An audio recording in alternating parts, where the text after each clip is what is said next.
Herkese salam. Bugün coğrafya məsələlərində müəyyən qədər istifadə olunan Selsi Fahrenheit düsturuna və ona aid olan nümunələrə baxırıq. Bizə burada iki düsturu bilmək lazımdır. Bir, Fahrenheit necə Selsiyə çeviririk və ya Selsini necə Fahrenheitə çeviririk. Əgər bizə Fahrenheit verib Selsini istəyirsə, düsturumuz belə olacaq ki, mötərizədə Fahrenheit çıxılsın 32, vurulsun 9-da 5-ə. Bu qədər.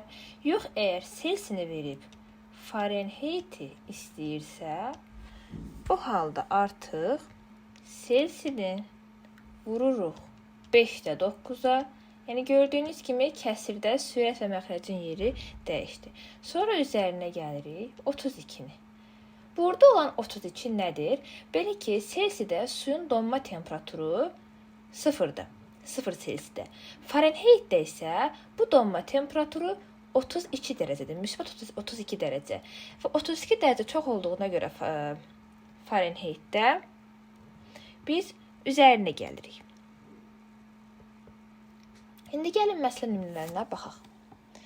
Məsələn, burada bizə verilib ki, 45 dərəcə Selsi temperaturu Fahrenheit ilə ifadə edin. Yəni bizdən nə istəyir? F istəyir. Doğrudurmu? Düsturu yerinə qoyuruq. Fahrenheit bərabərdir. Selsini vururuq 5-də 9-a. Üzərinə 32-ni gəlirik. İndi yerinə qoyaq. Selsimiz neçədir? 45. Fahrenheit bərabərdir. 45-i vururuq 5-də 9-a, üzərinə 32-ni gəlirik. İxtisar aparsaq, 9 vur 9, 81, üzərinə gəlinsin 32. Bu da neçə eləyir? 113 Fahrenheit. Deməli, 45 dərəcə Selsi temperatur bərabər oldu 113 Fahrenheitə. İndi isə gəlin Fahrenheiti Selsiyə çevirək. İndi Selsinin düsturuna yazırıq. Selsi bərabərdir. Fahrenheit çıxılsın 32, vur 9-da 5-ə. Yerinə qoyaq. Selsi bərabərdir.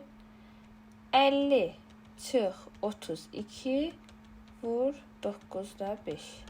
50 çıx 32, 18. 18-i vururuq 9-da 5-ə. Bu da bizə nə verir? 2 vurulsun 5 bərabərdir 10 dərəcə Selsi.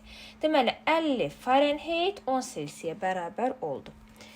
İndi isə gəlin, coğrafi məsələsində bunu tətbiq eləyək. Sualımız belədir. Dağın ətəyində atmosfer təzyiqi normal atmosfer təzyiqindən 50 mm civə sütunu daha azdır. Dağın ətəyi ilə zirvəsi arasındakı temperatur fərqinin 59 Fahrenheitə bərabər olduğunu bilərək zirvədəki atmosfer təzyiqini müəyyən edin. Yəni bizə nə deyir?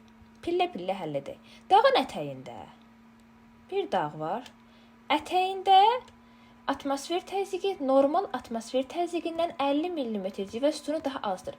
Normal atmosfer təzyiqi neçədir? 760 mm-dir.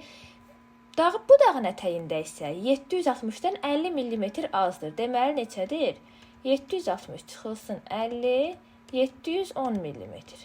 Deməli dağın ətəyində 710 mm civə sütunu təzyiq var. Sonra deyir ki, dağın ətəyi ilə zirvəsi arasındakı temperatur fərqi. Bu zirvədir, bu ətəkdir. Buradakı temperatur fərqi 59 Fahrenheitdir.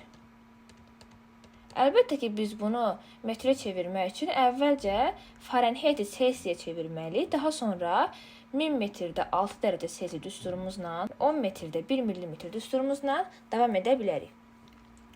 Deməli, Fahrenheiti Selsiyə çeviririk. Selsinin düsturunu qoyuruq burada mütləq. Selsi bərabərdir. Fahrenheit çıx 32, vur 9-da 5-ə. Bərabərdir. 59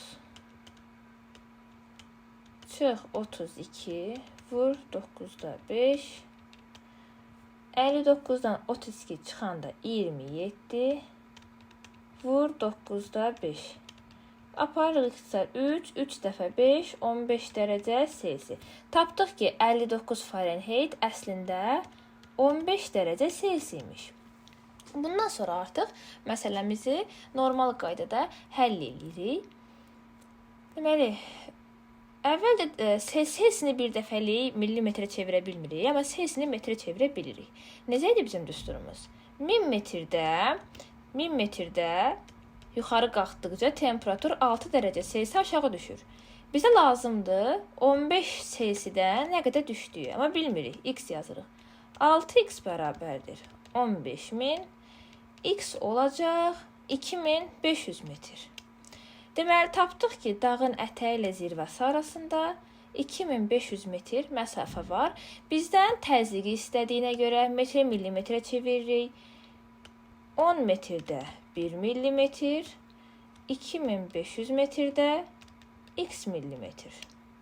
10x bərabərdir 2500, x bərabərdir 250 millimetr. Bu aradakı fərqdir. Arada 250 millimetr fərq var. Zirvədəki təzyiqi tapmaq üçün ətəkdəki təzyiqdən aradakı fərqi çıxırıq. Çünki yuxarı qalxdıqca təzyiq azalır.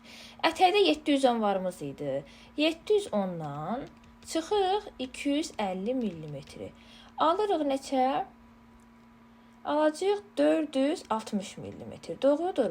460 millimetr. 710-dan 250-ni çıxdıq, aldıq 460 millimetr. Bu da oldu bizim zirvədəki təzyiqimiz. Zirvədə oldu 460 millimetr fərq. Yəni Selsi və Fahrenheit məsələlərini sadəcə düsturu yerinə qoyaraq həll edə bilərsiniz.